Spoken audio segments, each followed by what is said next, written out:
Welcome back to 7 Seconds or More. This is episode 30, our Curry episode. How Oof, exciting.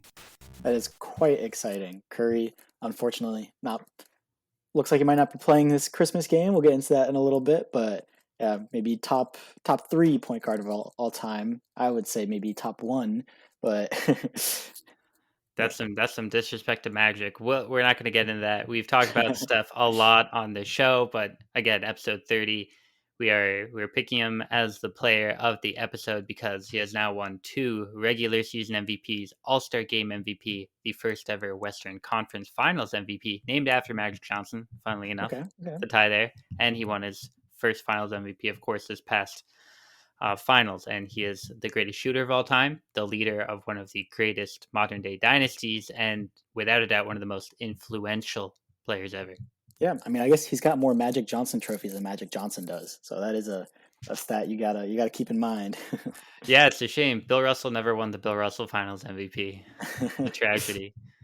Yeah, Uh, Anyways, I'm your host, as always, Peter Howarth, and I'm joined, as usual, by resident Hornets fan, Duncan Adele. that is me. Hello. Speaking of the Hornets, we'll change the order of our questions here for full court press. As always, we'll be going through a couple of topics around the league and getting some quick hot takes out quickly. So, the Charlotte Hornets, despite a win in the land of Beam last Whew. night against the Kings, sit at the bottom of the NBA at 8-23, one loss behind the Pistons for the worst record in the league. Are they the most poverty franchise in the NBA? I'll start this one. We'll change it up a bit. I will say maybe. They're in a better position somehow than last year because they are a team that needs more pieces. And Miles Bridges having the legal issues and whatnot and not being on the team and not being on any team is kind of a blessing in disguise because they're not cursed with mediocrity anymore. They're now at the bottom. They still have good players and young talent that they can now develop and compete for a high pick in what could be a historical draft class, with Victor and Scooter being the possible top 2 picks. So I will say that they are not the most poverty franchise in the NBA because I'd rather be bad and get the good pick than just be in the middle. That's a good point. I'm going to go strict by definition of what I consider a poverty franchise. If you look at the record, some of the worst teams in the league, there are some that I would rather be in the position of rather than the Hornets due to whatever reason. The Rockets, they have 2 guys. They have Jabari Smith and Jalen Green. The Spurs, I don't consider them a poverty franchise because they've won this whole century. The Hornets can't say that, and they do have one of the best coaches in the league. The Thunder, I mean, they have one of the leading MVP candidates in Shai Gilgeous-Alexander. Bevy of picks, way more picks than the Hornets. The Pistons, they have the combination of Cade Cunningham and Jaden Ivey. I like Jalen Duren, who maybe should have been a Hornet. The He was for Magic, a second. yeah, he was for a second. The Magic, Paolo Banchero has been fantastic. Franz Wagner. They still have Jalen Suggs, who's just kind of MIA right now.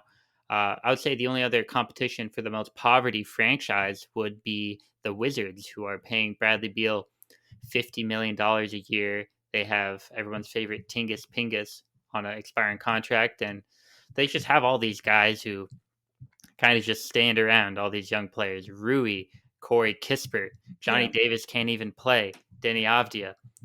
It's I want to root for the Hornets. They're a fun team to watch at times, but outside of LaMelo, obviously the whole Miles Bridges situation completely changes their outlook as a franchise. And then they bring in a coach who, you know, used to be a coach for them and wasn't successful, and they bring him back. And yeah, I don't know. I don't think he inspires the players. So definitely one of the most poverty franchises in the NBA, depending on how you define it. Yeah, Yeah, I've got to agree. They are one of the most poverty franchises, but they're in a better position than when they had wins. Because now Terry's not looking great. I think you finally have to do some of the bigger moves that you wouldn't do if you're necessarily like a back-to-back play-in team. Like your back-to-back play-in, oh, we're going to hold on to some of these veterans because they're helping us get to maybe into the playoffs. But now, like, Terry is not doing fantastic. Gordon, a lot of teams are looking for a possible like slightly defensive guy who can shoot threes and space the floor a little more. Like Lakers, I don't think they could afford him, but like that's a possibility. And it's just like you got to do something now if you're the Hornets and you're in the bottom, especially if you're close to getting this top pick and maybe LaMelo's playing lights out for the last 4 games back from his injury and they're still kind of losing. Maybe that's a blessing in disguise that you can get all the development for your younger players and be in a position like the Rockets, like the Pistons, where there's a bit of a future ahead instead of continued mediocrity. No, you're absolutely right. With mediocrity is one of the worst things you can be in really any sports. And the Hornets kind of got to the basement here by default because Lamelo missed a lot of games to start the year. Rozier and Hayward have been banged up, and then absence of the second best player, Miles Bridges, due to off the court issues. So yeah, I think it's a good thing. The issue is they weren't able to bottom out for a couple years because Lamelo raised the floor of that team so dramatically. Yeah. So having another elite prospect with him, I think, will be really important. So if they don't get a top 2 pick, they've got to nail whoever they think it is, whether it's Cameron Whitmore, Anthony Black, either the Thompson twins, whoever it may end up being. They Yeah. need to nail that pick Yeah. And as you were kind of tweeting last night, at they Tweets also and have to Pete. do a yeah, at Tweets and Pete. They have to do a better job of playing their younger talent because I think they fall into the kind of thing where they see the internet, they see all that, they see everybody praising James Booknight. They throw him in. He was terrible for them. They're like, okay, maybe we shouldn't do that. They have Nick Richards, and there seems to be no attempt to kind of evolve him into a starting center because Mason Plumlee is a serviceable center, not a good starting center, but a serviceable center, but he's not the future. I think I'd be curious to see how they involve Nick Richards a little more and some of the younger guys like Theo and continue including Kelly Oubre, who's been like quietly very good for them. I think he's leading them in threes, points, steals, and maybe even assists, which is kind of, with LaMelo not playing, he would be the defuncto for all of that. But they have the possibility to be in a better position next year, but I don't think that comes with them winning games this year, unfortunately. Yeah, yes, better position next year. I heard some of that. The internet connections just they never seem to work on our side. I'm sure we'll clean some of that up Oh yeah. in post. Yeah, so So with the our next question, we'll do a little flip it over, and I'll ask you. With Anthony Davis out for a there you month with a go. foot injury, how patient should the Lakers be before making a trade to shake up the team? Yeah, I mean, what AD was so great at this year, how they unlocked everything for their offense was he was playing center. I know he had reservations in the past being a small ball center because he didn't want to maybe succumb to banging in the post with some of the really big centers in the West and in the NBA in general. And I think that has been why it hasn't necessarily been the smartest decision for them to trade for one of these centers that's been available, whether it's a Jakob Pertl or more in the Miles realm of what has Turner, been discussed so heavily, Miles Turner. Yes, yeah, because the fit you're moving AD back to the 4, whereas if he's been thriving at the 5, that doesn't make any sense. Maybe it yeah, opens up the door for that, but at the same time, this team has such a lower ceiling without Davis in tow. I mean, even as well as Russell Westbrook has been playing lately. In a way, I think you have to wait and see. You have to wait a couple games to see how this rotation plays without Davis. Because if they're just completely abysmal, then I don't know. I think you almost have to wait it out. Whereas if they're playing well, then I think you reward those players and go get some help. But it's still a wait and see. I think they should have more patience that Davis is out. Actually, interesting. I think I would maybe go the other way. Just like looking at last year and how they weren't even able to make the play-in. I think their goal right now is to just win some games to be able to possibly be in a position where they can sneak in that play in. And now, if they slide like 15 games with AD being out for a month, I believe it'd be much harder for them to start picking up those wins again and getting back in. So I don't know who the answer is, but maybe a Gordon Hayward. Although we saw him, he's been on the Hornets and has not had a huge effect on winning games, so he's probably not the answer. But they do need someone to keep them afloat and behind, like a couple games behind the play in and like high play in late playoff records. Hayward's an interesting one because I think he checks a lot of boxes for a lot of contenders because he is a playmaking forward, again a someone who can create some offense out of that forward position. They already have LeBron, who's obviously an elite playmaker. They have Yeah. Russell Westbrook, who's a great playmaker, and they had Davis. So again, the what made the Lakers so great and what made that team win the championship in the bubble was shooting and defense. So I think if they're going to go out and get someone, this is why Miles Turner and Buddy Hield make so much sense. Miles Turner is can stretch the floor. Don't look at the percentages; they're a little wonky. Hmm. But he can also block shots at the rim. Buddy Hield, we know what kind of shooter he is. So maybe Terry Rozier makes more sense for them. Honestly, it depends. I don't know. Yeah. Maybe they go for just the one and maybe not the two of the Hornets. Yeah. I mean, if the Hornets are in a spot to blow it up, which they kind of are, that could make sense. They could take a deal because not only are they're kind of trading away some contract as well. Um, I Yeah, think they did it's not ink expiring. Terry to a big extension. Yeah, yeah. So that gives them a little more flexibility for the future. Um, but I mean, Miles Turner, yeah, he's still 41% over his last 5 games from three. Hmm. So maybe the season wide, it's a little different.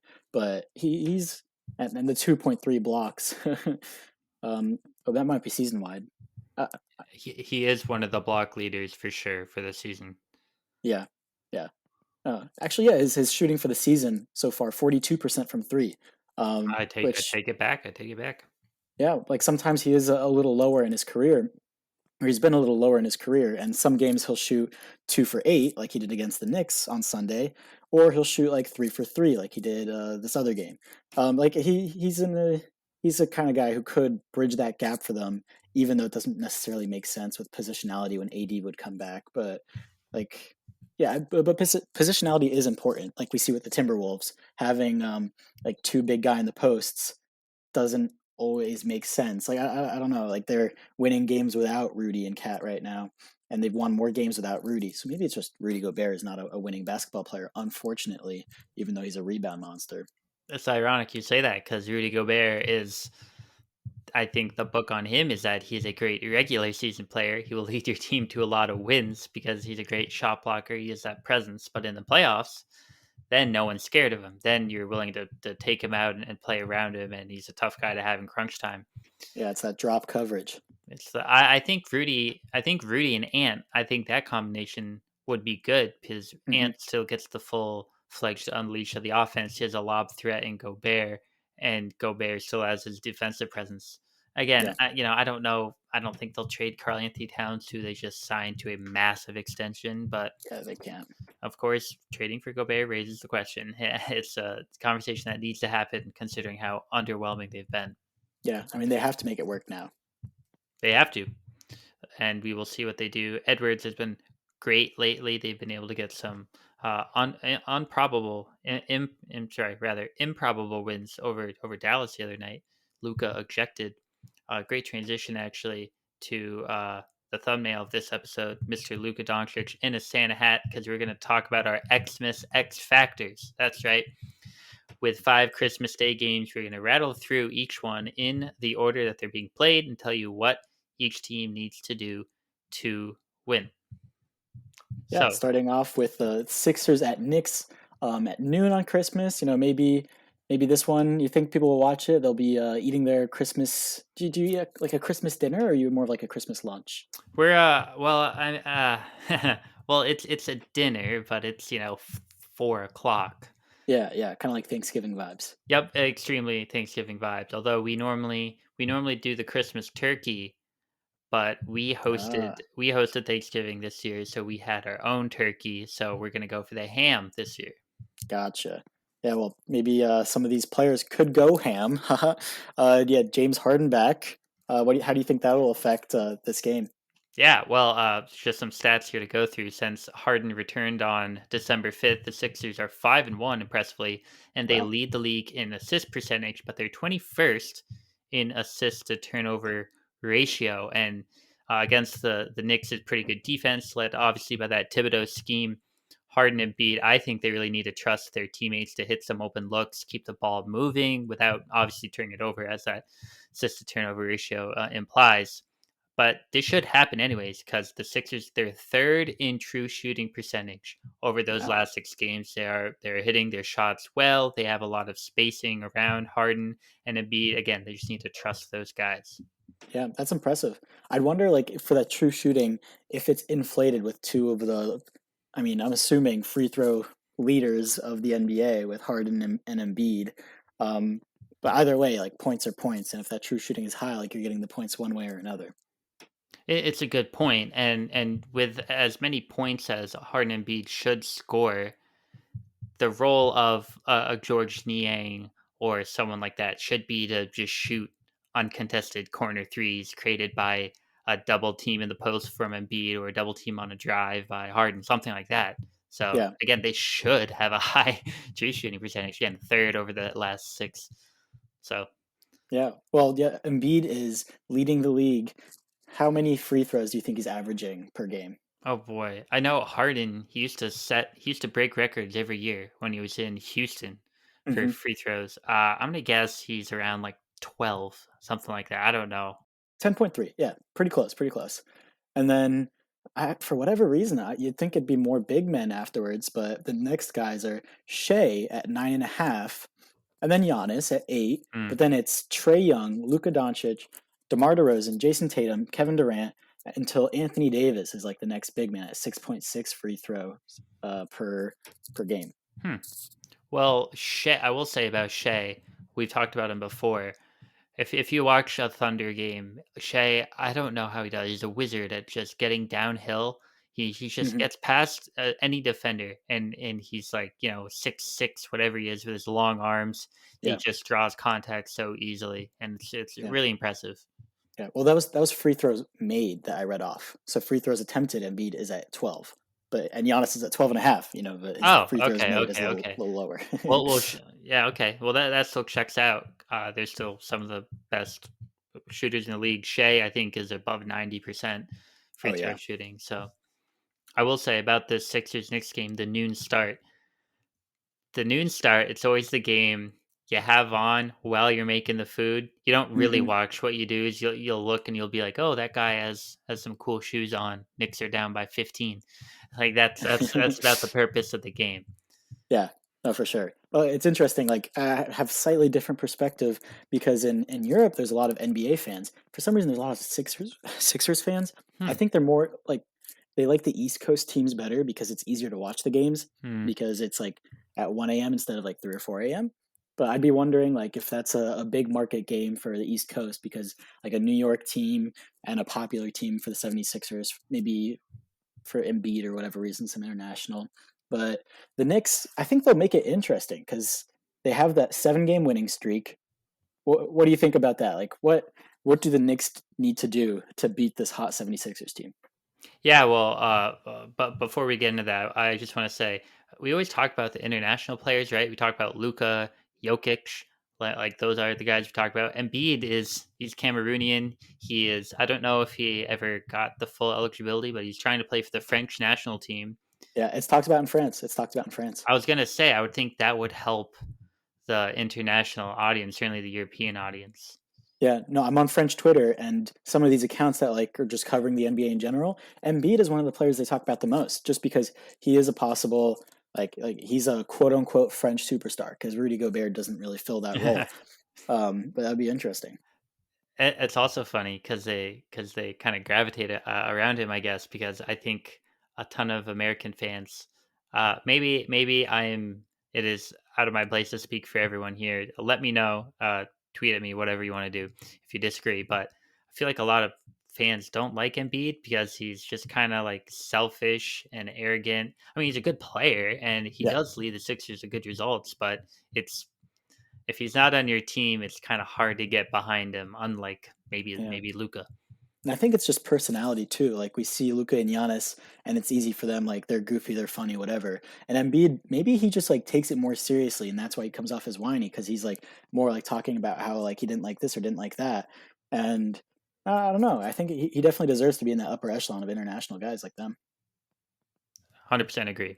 In terms of the Knicks, going back to that, yeah, 7-game winning streak. It is all being led by that what we mentioned earlier, that Thibodeau defensive scheme. They are leading the league in defensive rating over that Wow. 7-game stretch at 99, so limiting opponents averaging under 100 points. Wow. Second in net rating over that period at 14.5, second only to the Grizzlies, who are 6-1 over those last seven.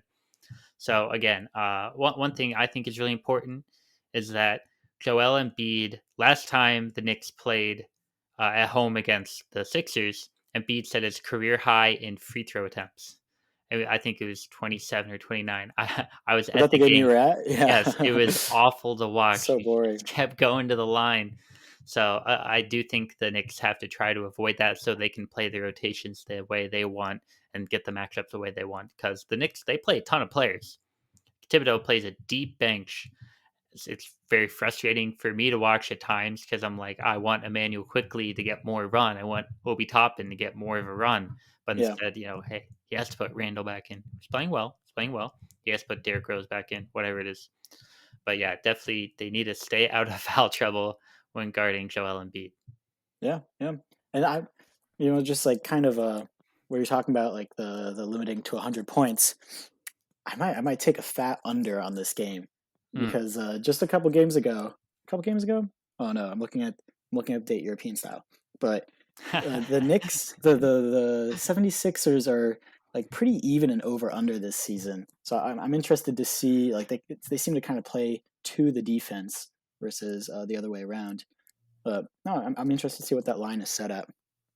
In MSG as well, it's a noon game, Christmas. I think there could be some jitters out there, some weird stuff. Although Harden and Embiid have both played on Christmas a lot, so it's not new to them. But going to the Garden, a little different experience, certainly. Yeah, yeah. And with like we talked about last time, the Garden being the worst home arena in terms of home and away wins, Correct. Right. um, Right.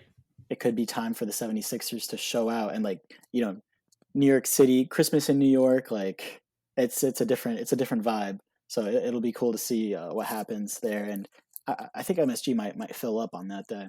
Yeah, I mean, Embiid loves the bright lights. There was some weird Embiid rumors floating around about the Knicks beginning this season. I don't know how substantiated, if that word works, the rumors were, Mhm. but it was being floated I because feel like Embiid would be a net over before he'd be a Nick. I think he wants the smoke. I think he wants the bright lights. He wants it all. That's why Yeah, he loves Philly and why Philly loves him because he'll take all the attention. He'll also take the blame, I suppose.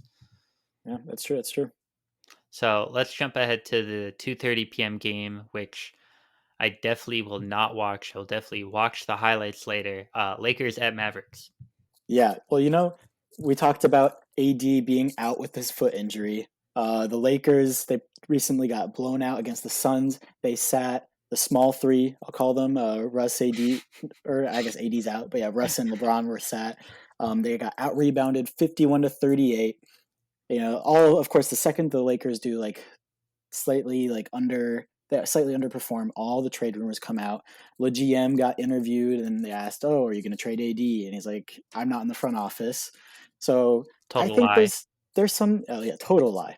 There's some drama brewing in this game. Like he's got something to prove. Uh, they're in the media a bit more with AD being out. It's against Luca if Luca plays. Who knows? I think the Lakers have a chance to show up because they're kind of like a LeBron's. He can turn it on whenever he wants. Is the Christmas game a game for him to turn it on? I don't know. However, he was a little banged up, so it also depends on whether he plays. Would he sit out a Christmas game? The Mavs are also somewhat banged up, but yeah, if LeBron and Russ don't play, a lineup of Lonnie Walker, Dennis Schroeder, Thomas Bryant, Pat Bev, and Troy Brown Jr. Who like that's I saw a funny tweet that could force some Lakers, Yankees, Alabama, Cowboys fans to actually spend time with their families on Christmas instead of watching what could be an atrocious game. Yeah, with Yabba Dabba Doo, they don't know Old Navy. You never know with Christmas. Do you think this is a time where he decides to turn it on, or where he kind of lets it go under the radar and has a nice Christmas dinner with his family afterwards? Well, I mean, A lot to unpack there. LeBron, he's such a meme, right? It's ridiculous how it's a new meme every week with him. But actually, one thing I want to say about Troy Brown Jr., presuming I remember correctly that it wasn't someone else, the front page of Basketball Reference, what they always do is they have like 10 players on their homepage, whether it's current players, former players, WNBA, current and former players, and one of them had the Bill Russell six pack on the jersey in the photo. So I was like, oh, it's a current player. I should know this. And I stared at it. I was like, I don't know who this is. And it was Troy Brown Jr. Yeah, I mean, he's I looked him up. I think he's been in the league like 4 years on a couple of different teams, so Yep. he's not like a rookie either. Hmm.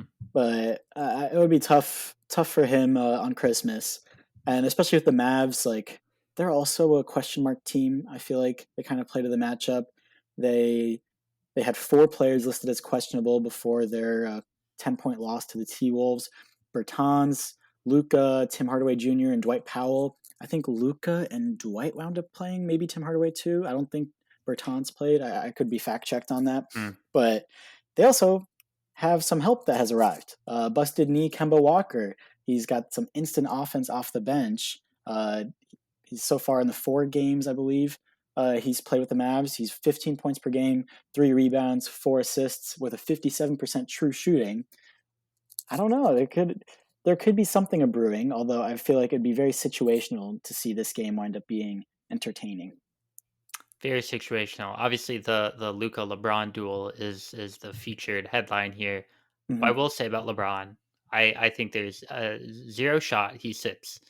I think LeBron cares so much about his legacy and how people remember him and think about him. Hmm. He wants to show up on Christmas and put on a show because whatever you think of this season, you'll look back at like some of the best Christmas performances ever, and you'll be like, "Oh, remember when LeBron dropped 50 against Luca and had an Yeah. improbable win without AD? You know, all that."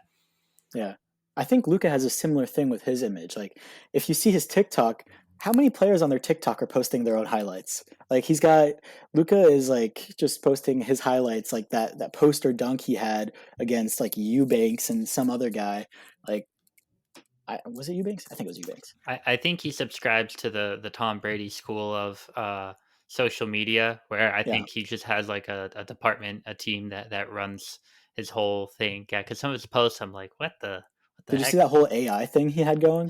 It was so creepy. It was like some photorealism thing he did of him. I don't know what for. Like, what was the I, purpose? I don't know. He would like never speak, and it was just like you're making contact with AI Luca, eye contact with AI Luca, and it was so real, and he was staring in your soul. You're just waiting for him to say something, but he wouldn't say anything. Yeah, I May- don't know. Maybe he's like trying to have some like kawaii discourse about him being a robot, but like we see you, Luca. You're too goofy to have that kind of thing. Maybe I need to look more into it. Maybe it was tied with the shoe thing with Jordan Brand. I don't think it was though. I think it was just some sort of weird thing. I do remember coming across that, and I was like, I do not know what to make of this.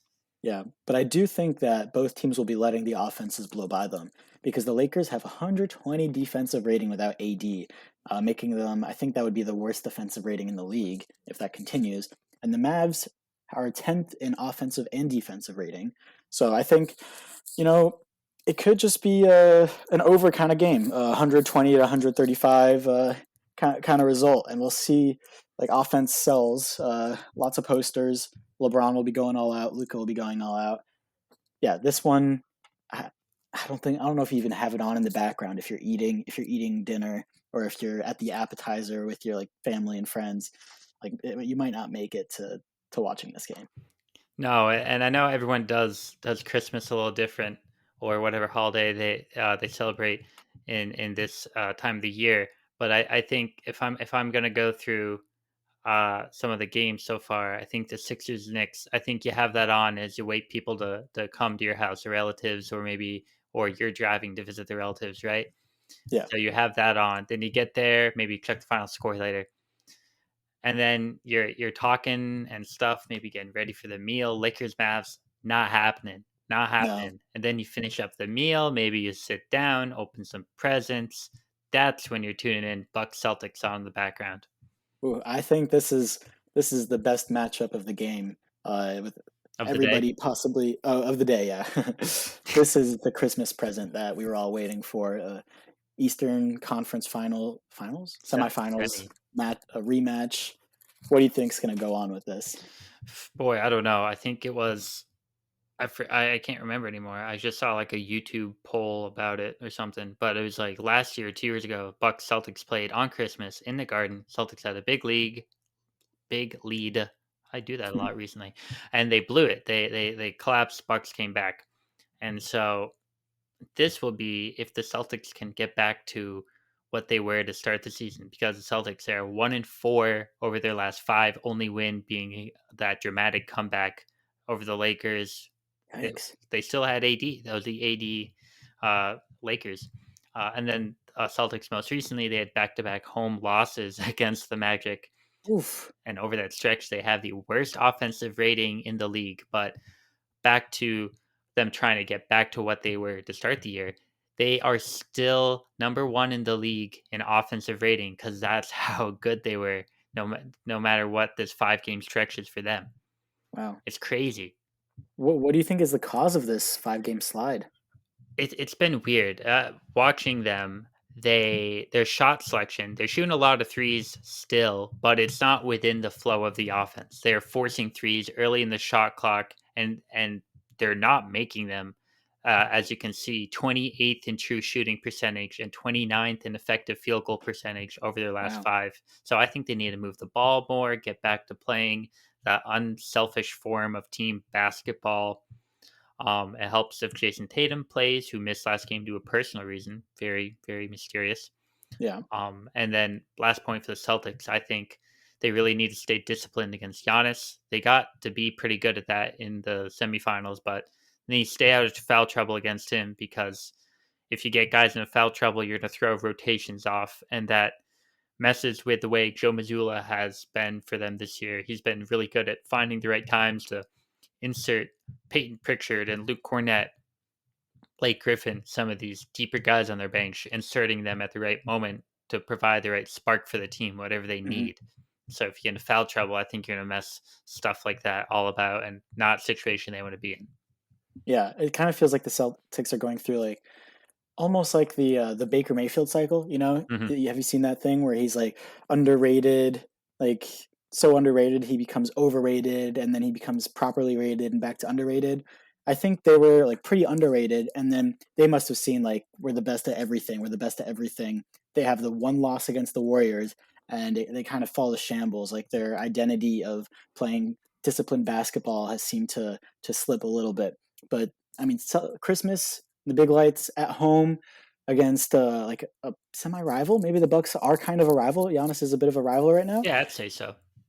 I think that if like they stay out of foul trouble, like you said, and they have a team like willingness to get back into what they were doing earlier this season, this could be a big signature win for them. Although the Bucks do have a couple things going for them, namely the Greek Freak. What do what does he have to do to have the Bucks win this game? Well, Giannis, they've been playing, they've been on and off recently, despite him being having some good performances, some bad performances. He needs to not settle against the Celtics. I think a lot of the times he's always trying to get better, right? And that's why he is. I think something Zach Lowe discussed on his podcast. I think he should have had the most improved player award named after him, because I think he is the epitome of how to improve as an NBA player. Although Yeah, the stipulations for those awards where they cannot be named after current players. So gotcha. I think maybe down the line they should figure something out on that end. But I think he needs to, because you'll see it every game. Giannis will take maybe three or four threes just because he's open, he's in rhythm. He wants to shoot a three because he's trying to get better. That he's trying to become as good of a player as he can be. Hmm. He shoots a bad percentage, and he still shoots the I don't know what the actual number is, but 3 or 4 attempts a game, and that number Wow. desperately needs to go down. I think he needs to be in killer attack mode every possession. He needs to see the NBA.com MVP ladder rankings and see Tatum as number one and Giannis. I think he needs to be a little selfish. Yeah. Yeah. No, I think you're right. And yeah, looking at like in December, he averages 3 3-point attempts, and he's shooting 33%, which isn't horrible. But Yeah. that's one game where he went 1 for 6, and 3 games where he went 0 or 1 for 3. And that's just like a couple wasted possessions, especially when you're Giannis and you can just barrel down the lane. Yeah, if you're wide open for a three, that probably means that like Al Horford is dropping a little bit, and you just barrel down Al Horford and get to the line. Hmm. Like one or 2 points is better than no points. No, that is a good point. He has so much that is going good for him, and he's kind of like maybe a perfectionist who wants to be good at the 3-point shot, but he doesn't need to be a dominant player. One thing I will say before we head back to the Western Conference for our next game here, what what you were saying about this would be a big statement win for the Celtics. I think they can run into a real fallacy. Mhm. They said after their loss against the Warriors, Jalen Brown said that they might have circled that game and they might have forced them to play in a way that was out of their element and not playing the way that has made them so successful. And so I think they lose that Warriors game in embarrassing fashion, and they say, all right, well, we need to get back to playing Celtics basketball. How do we do that? And I think they get in their head and don't play free and don't play within their scheme. And Yeah. they've been trying to get back to that ever since, get their heads above water. So that's why these next 2 games for the Celtics are really important. Tomorrow night against the Indiana Pacers, we will be there firsthand, Duncan. So we'll let the people know. Check our Instagram story. I'm sure we'll be live reporting at the scene. And then Friday night they are home against the surging Minnesota Timberwolves, led by Anthony Edwards. Yeah. So I think they need to settle back into playing whatever you want to consider Celtics basketball, and be able to have momentum and again playing that way before Milwaukee comes to town. Yeah, for sure. And this possible Christmas game could be the one or two decider, because right now the Bucks are a half game above the Celtics. They're 22-8 versus the Celtics 22-9. They've played one more game, the Celtics have. But, it's a lot of the MVP talk for Tatum was he's the best player on the best team. Are they the best team anymore? I know record doesn't say everything, but you Hmm. lose 2 back-to-back home games against the Orlando Magic, and there starts to be some question marks. So I'd be interested to see like what kind of fire is lit under them to propel them to either make a change, much like they did last year, or hopefully not, but they could possibly stay stagnant. I will say the Magic are better than the record shows. For I've sure, been on for the sure. record saying it. I wish they didn't have to show it off against the Celtics Yeah, twice in a no, row. But that is tough. yes, we're gonna go out west to the Stephen Curry less, unfortunately. Uh, Warriors, who are hosting the Memphis Grizzlies at 8 p.m. I think uh, this game was touted to be the top number one game of this Christmas slate. In August or whenever the schedule came out, Jaw tweeted, "We got what we wanted, Dre." At Money 23 Green, picture of them yelling at each other during the Western Conference semifinals. We saw they kind of had that rivalry there. It was a very chippy game, although the Warriors won 4-2, I believe. It was much closer than that kind of shows. But I'm interested to see how this will work out, especially since Steph has historically been bad on Christmas. Last year was his first like quote unquote good game, because other than that, he's has a stat line of 15 points per game, 6.7 assists, 5 rebounds, and shooting 31% from the field goal and 23% from three, which is interesting because Steph, he doesn't usually choke, but for some reason, Christmas has been a bad moment for him. So I think the Grizzlies should win this game, but the Warriors are kind of good at getting in people's heads, kind of like they did against the Celtics. Whenever you should win against the Warriors, and it's a game that you really want, where you really want to beat them, they kind of get that dog mentality, and we'll head back into it. But yeah, I'm interested. What do you think about this game? How do you think it's going to go? Well, the Grizzlies are currently without Desmond Bain, which I think if they had Bain, I think this would not be a question. But the way the Grizzlies play, they just keep pulling guys out of the woodwork, and they nail their draft picks, and they have these turn into real good rotation players, and they're unafraid to play their young guys. I know we talk a lot about like heat culture and how they'll get the Max Struces of the world, and the Duncan Robinsons of the world, and they'll dig these guys out of nowhere, and they'll Gabe Vincent's of the world. Hmm. Memphis, they just keep picking around like 22. They'll trade up to 29 or 33, and they'll get to Desmond Baines, Dylan Yeah, Brooks, David Roddy, Santi Aldama. They just keep finding these hidden gems. They're not afraid to play them, and they play well for them. The Grizzlies culture is as good of a culture as there is in the NBA. yeah, Jaren Jackson Jr. has been, if he didn't miss the start of the season, he should be leading the the race for defensive player of the year. He had 8 blocks the other night, absolutely wow, insane, and he had it in like wow, 23 minutes. He's been that's crazy. nuts. I think the Grizzlies, high flying team. We all know what Jaw likes to do in terms of being a real entertainer. I think Grizzlies are going to show out, and I think they're going to want to go into Golden State and try to replicate what they did in the semifinals when they completely blew out the Warriors in that one game. Yeah, Um, yeah, I and mean, then also another little stat I saw. Um, Ja got ejected for his second game. He's had more techs than normal. Draymond is one tech away from reaching 17th in most techs all time to tie Jermaine O'Neal. And then I think he's only like 4 or 5 techs behind Shaq. So, mm, really can put some historical numbers up there.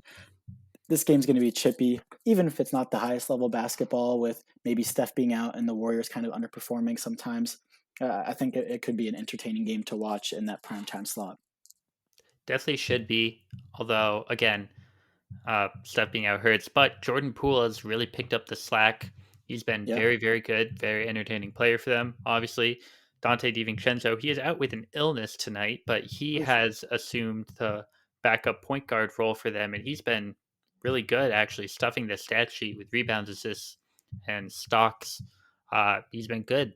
And again, James Wiseman up from the G League. He's playing a little bit for them, not a whole lot, but they're starting to get their youth more involved, and I think that makes it more entertaining to watch. Their home court, everyone knows Dub Nation will show up. It'll Oh be yeah. at the very least, I think, a very entertaining game and one that's not a bad one to have on in the background. Yeah. And especially with their 12-2 home record, it'd be yeah, that home environment has a large effect on how they play and how their opponents play. So that will be good to have on. So I know everyone likes watching Christmas movies, getting together with the family, and maybe some people have their own Christmas movie that's the favorite for them. Maybe it's not the Elves or the Christmas Story. Maybe it's not one of the big ones. Maybe they have some diamond in the rough, one that should get more attention. I think that is the case with this Suns Nuggets game. I think it is the belle of the ball in terms of the games. Even I don't know if it's better than the Bucks Celtics, but I think it should be the second best game of the day. The Suns, they come in at a 10:30 game, by the way. After a 5 game losing streak for the Suns, they've bounced back, 3 game winning streak. Devin Booker exploded for 58 points the other night. Wow. Resurgent win over those nemesis they have in the Pelicans. And again, over that 3 game stretch, they boast the league's best offensive rating, despite being 23rd in assist percentage. So I think they need to keep the ball moving. It helps. Chris Paul has been back. He returned December 7th. He's averaged 8.3 assists per game since returning. Oh, So they need to keep the ball moving because they're going to need some help because Nuggets are going to keep throwing Bruce Brown, Kentavious Caldwell Pope, just these real pests at Booker. And I don't think they want him to drop a 50 piece on him. yeah. On Christmas, like that would not be a good way to end the day for them. Yeah, certainly not. And I see you've made some edits here to the document. I'm not gonna take this slander here, Duncan. Is it a They, fact check, or do you not believe that the Nuggets lost to the Hornets? it's a fact check. They beat them by 4 points. They barely beat the Hornets, but they did Oh, beat them. okay. Barely beat the Hornets. So that alone. So Yeah, if we're looking at the Nuggets, they're strange. Yeah, barely beat the Hornets. They lost to the Lakers, yeah. but But they're in that Hornets dub, did you see the Jokic stat line there? oh, it was against the Hornets. He put that up. 40 Okay. points, 10 assists, 27 rebounds, shooting damn near 50% from the field. Like he just he torched them, but they only won by 4. Hey, let's have the Jokic conversation. I know we did our MVP episode. We talked about Tatum, Giannis, Luca. Nikola Jokic, he has won the last 2 MVPs. No one has won 3 in a row since Larry Bird. But this is the case with Jokic. He had that insane game, which I think no one had done since Wilt, maybe. I think so, yeah. Whenever you see a stat no one since Wilt, that's when you know it's it's nuts. It's impressive. But Jokic, he leads the league in PER, win shares, offensive win shares, box plus Right. minus, defensive box plus minus, and I guarantee you, if you looked up 538's Raptor, which is a an all-in-one sort of stat, Nikola Jokic would be leading the way. He frankly deserves, I think, more attention for what he's been doing because this has been, he does have Jamal Murray back, but he has been inconsistent 35, 23, and 6 points over his last 4 games. Super inconsistent. And he hasn't had Michael Porter Jr. since November 22nd. But again, second in the West at 18-11. And tonight they play the Grizzlies, so they could take over for first place in the West. Yeah. Looking at that Raptor stat real quick, I did pull it up. In Raptor War, which is like an adjusted Raptor, I think, he is first by double, second place almost. Luca, who's number 2, and he's at number 1. In total Raptor, he's number 1 at plus 14 versus AD's plus 9. Offensive Raptor, he's tied with Luca for number 1. Defensive Raptor, he's right behind Brook Lopez. So like he's just the advanced stats love him. Maybe he'll deserve MVP, but the voter fatigue will get the better of him in this. We talked about it. We've talked about it ad nauseum. It's hard to win the MVP if your team's not winning. Yeah, Jokic, 48 games, 6 seed last year. That's pretty much the basement for how good you can be to win the MVP. If yeah, he's a top 2 seed in the West and he's putting up maybe better numbers, he definitely yeah. should be in the Hard to argue conversation. it. It's hard to argue. I have one question about the Raptor. How high? Because I think it may not be as consensus anymore, but Tatum is still maybe the MVP leader. Where is he at in those Raptors? So these Raptors only listed the top 5 players, and he wasn't in any of them. Um, yeah. So in total Raptor, looking down a bit, he's at 7. He's at 7. Who's ahead? It's Kevin Durant, Donovan Mitchell, Hmm. AD, Steph, Luca, and then Jokic at number 1. That there's it's a real good NBA season from the top. Stars are really put on a show, and again, the whole point of these Christmas games is to see the stars. So if you go through each Sixers, you get to see Embiid, Harden, Knicks. They're the Knicks. They always get a game on Christmas. Lakers, you get AD. Well, you don't get AD. Russ and LeBron. Mavericks, you get Mhm. Luca. Bucks, you get Giannis. Uh, Celtics get Tatum. Grizzlies, Ja. Warriors, Steph. Not Steph, unfortunately. Suns, Booker. Nuggets, Jokic. It's if we're talking about the stars, I'm glad Jokic deservedly getting a Christmas Day game because I think they easily could have given this to like the Pelicans or the Oh yeah, Clippers. yeah, that's true. Oh, the Clippers would have been so disappointing. Oh, I agree, but it's very surprising. I looked at the schedule and there's no Christmas Day games at the Crypto.com arena. Yeah, interesting. You'd think that's when they like to pack on Christmas. Maybe there's like a concert or something. That very well could be. But anyways, one thing I want to do before we wrap up our Christmas stuff is we've kind of foreshadowed it already, but let's power rank these games. We'll have a collective power rankings of watchability. Number 1 game. Are we thinking Buck Celtics? I think so. Uh, in the end, it might not be the most entertaining game to watch from start to finish. It could be like a defensive battle, and both teams trying to get it out. But just with the matchup, with the talent, Chris Middleton back, like he's the anti Celtics. He's Celtics Like killer. He's like Jordan yeah, against them, man. like I think that has to be the number 1 game. Number 1, undisputed. Bucks at Celtics in that 5 p.m. slot normally indicates it's one of their premier games. That's an ABC game. I believe it's 2 ABC, 3 ESPN. The second ABC game is Lakers Mavericks, but I don't think that's our number 2. Yeah, I don't know. I think number two for me, I'd be in between the Grizzlies and Warriors and Suns and Nuggets. I think Suns Nuggets will be a better game of basketball. Um, but Grizzlies Warriors, like there's some drama there. I think that's kind of entertaining. I like watching Jaw, especially against like when he's got the dog stat at 99, which seems to always happen against the Warriors. Always. Like there's gonna be a highlight. There's gonna be his head at the top of the backboard dunk or something like that. So I think watchability that might be number two, but overall basketball, I don't know. What do you think? I was gonna fight you on the Grizzlies Warriors. I was gonna go with that Suns Nuggets, but I'm gonna agree because just with us being East Coast biased here and some of the how late you may stay up on Christmas.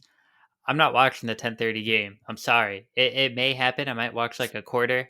I might not stay the whole game. Grizzlies Warriors 8 p.m. prime time. I'm at least watching some of it, and I get to Oh see yeah, Jaw high flying, Draymond speaking his truths out there to the refs. I think watchability. I'm going to give it a slight edge. Also, the Warriors home crowd way better and way more active than whatever they're going on in Denver. yeah. No, I agree. But number three would have to be ah, Suns Nuggets. But it's gonna be hard having 76ers Knicks at four, because we talked about how good that matchup is, but maybe in watchability it's not that high. I don't know. What do you put at number four?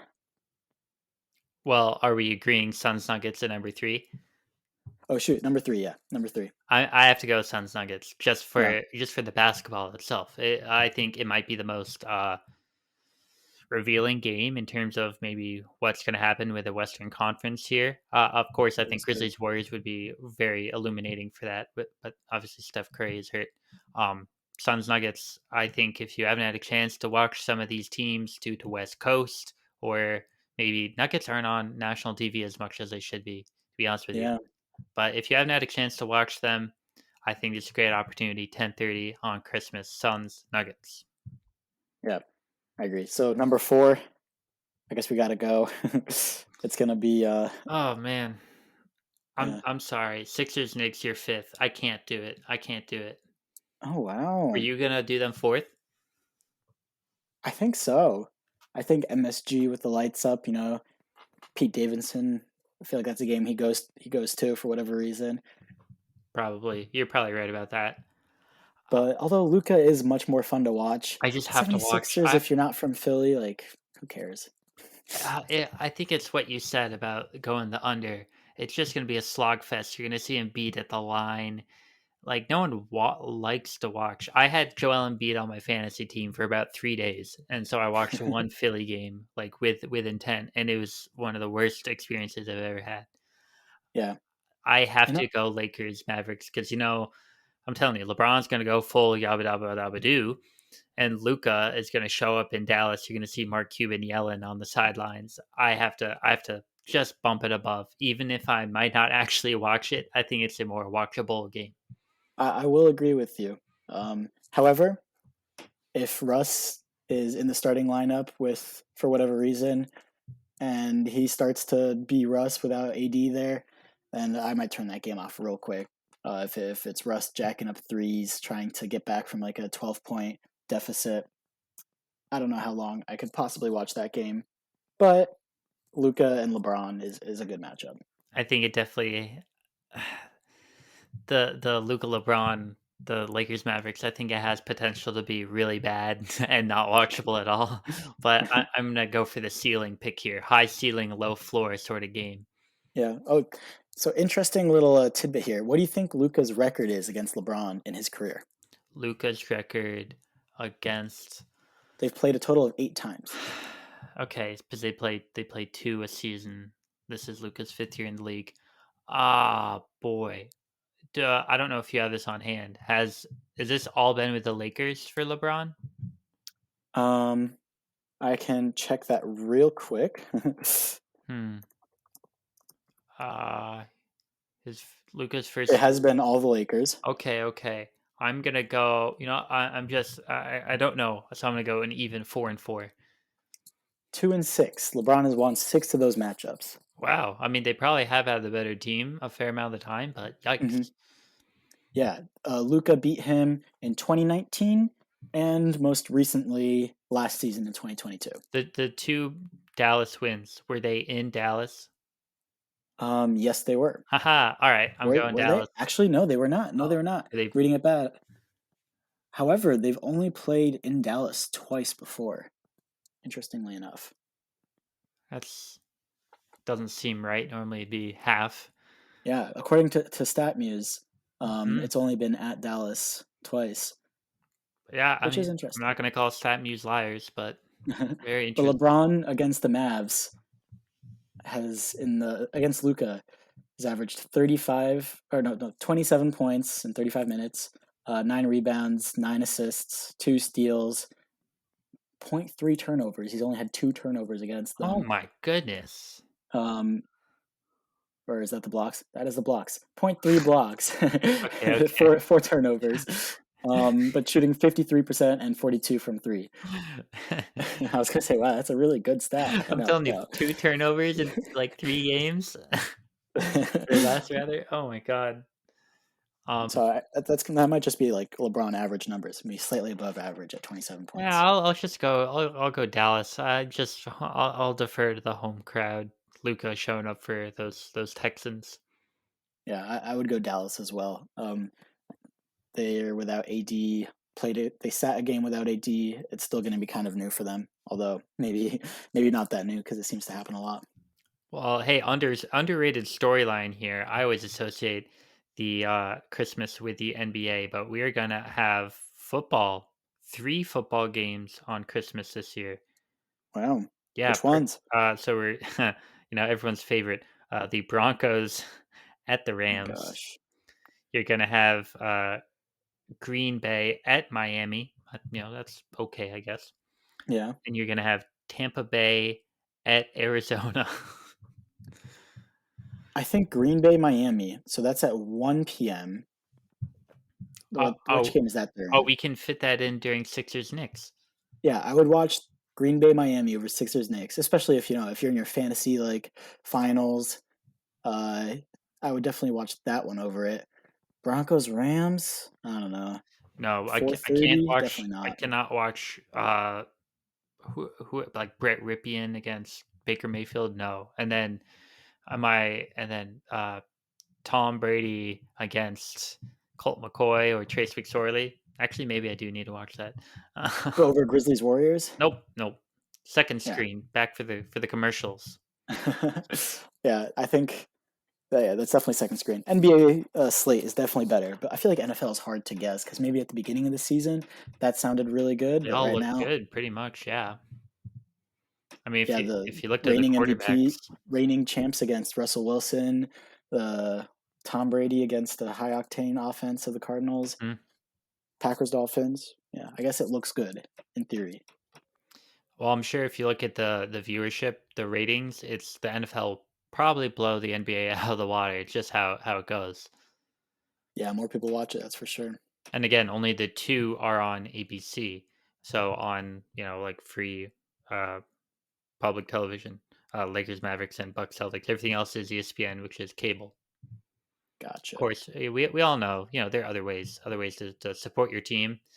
Yeah, without supporting their TV contract. Support, yep. But I feel like sometimes it's hard to watch sports knowing how much money the players are making because I don't want to be against them, but like when you see like Aaron Judge sign a contract where he's going to get paid $100,000 a day, like does any one person need to make that much money? Okay, okay. So like I agree with you, but also it's just like the way like the amount of money the league is pulling in and the owners are pulling or sorry, the governors are pulling in, they should get paid their worth. Now, at the same time, it is funny money when you're like Hmm. Aaron Judge, who just set the American League record for home runs in a season, maybe the Yeah. greatest season by a right-handed hitter ever. He is making less than Carl Anthony Towns, What? and he's making less than I believe Rudy Gobert. that is that is interesting to look at that way. Yeah, so it's stuff like that, which is very confusing to me. Yeah. And then like I don't know. The poor WNBA, and I think they average more viewership than the MLS, but the contracts are so much like so much worse. Hey, maybe that'll some of that will shake up. Maybe recent World Cup winner Lionel Messi will, in fact, come to the MLS. Wait, was that confirmed? No, it was still the rumor of him going Okay, to okay. Inter Miami FC. Yeah. I mean, that would be cool. I think yeah, watching a soccer game, if you're like maybe new and watch World Cup, like if you're not too far from MLS, seeing it in person is a different beast because the games are a little shorter. So you're not there for like 4 hours like a football game. It's not taking up your entire day. And when you can feel that tension, like it's so palpable versus maybe watching it for a game you don't necessarily care about, you don't get the same energy and everything like that. Like soccer is a lot of fun to watch. And if you have a chance to watch Messi, like I remember in 2012, the Argentinian national team had a friendly against USA, and no one was expecting Messi to play, and he played I think one half because it was a friendly, it didn't Mm. count for anything. Man, it was crazy. Actually, during one of the World Cup games, I think Landon Donovan was talking about that game, uh, and just how Messi every time he's on the pitch on the field, he's breathing life into the ball. So it's definitely a thing worth watching. I think it's true for a lot of sports when you see the greats in person, no matter what is around them. I was able to see Anthony Davis one time in person when he was on the Pelicans.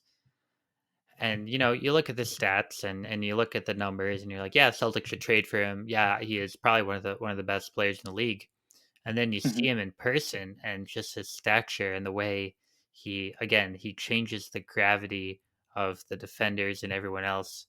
It's impressive. And now, like, it's hard to see all the greats because it's expensive. It's hard to see LeBron or Steph or Giannis in person. Those are probably some of the three I'd want to see. Luca, Yeah. but just the way they control the game and everything changes when they're in. It is the mark of greatness, and Messi, of course, the greatest. Yep. The greatest for sure. At least greatest of our generation. I can't talk about historic soccer. I wasn't alive for that. Yeah, for all we know, they're playing against plumbers and firemen. Very likely.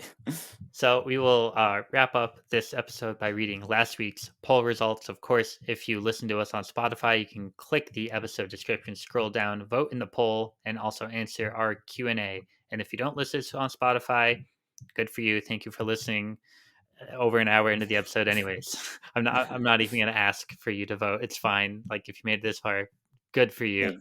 Thanks. You're a real one.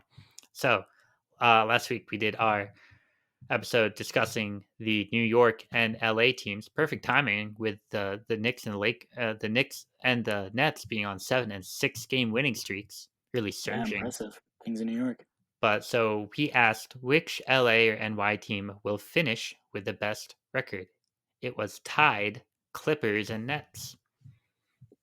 Yeah, Which would you say? I would agree with the audience there.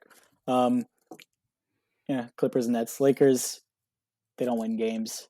Or they were starting to win, but now without AD, I don't see them passing the Clippers there. Now I will say I voted Clippers Hmm. because I think they've probably the best infrastructure. They'll figure it out. They'll get some wins.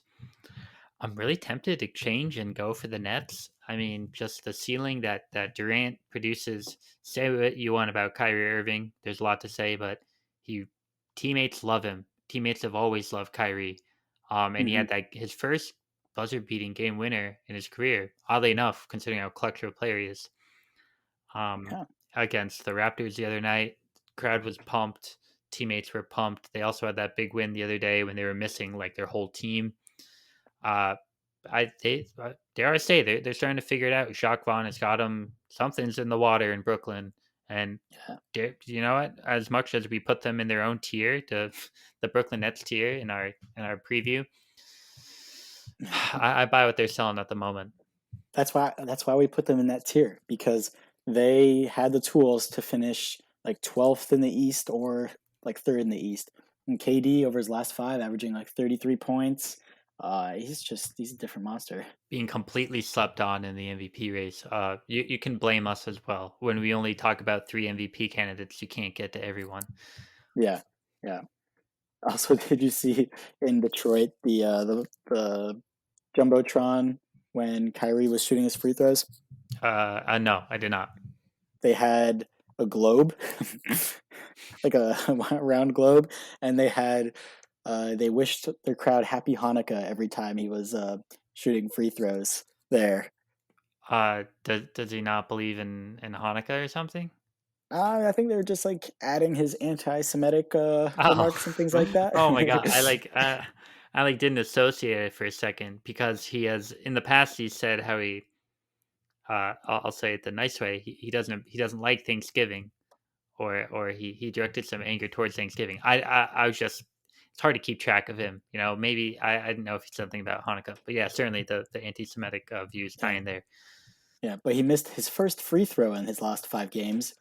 But he also shot 5 of 10 from three and had 38 points. So I don't know if those tactics necessarily worked for Detroit there. Yeah, I don't know. I cannot tell you, but I can tell you that something is clicking. Yes. So that's all we got. Duncan, do you have anything you'd like to plug on the way out? No, just Merry Christmas and Happy Holidays to everybody listening to this and making it this far in the episode. I'm excited to see some NBA, Christmas NBA. Yes, happy Hoopidays, everybody. Mhm, Appreciate everyone making it to again over the hour mark to the like mhm. 5 of you. Shout out to you. You're the real MVPs. Everyone have a safe and happy holiday season. Again, we will come at you in that nice week gap in between Christmas and New Year's. We will hit you with a best of the year summary episode hosted by yours truly. So be on the lookout for that. As always, you can check up what we're doing on our social medias at Instagram at 7 seconds or more. Of course, the link to that and every other social media in the link in the description of this and every episode. Again, that's all we got. Thank you for listening. We will catch you next time.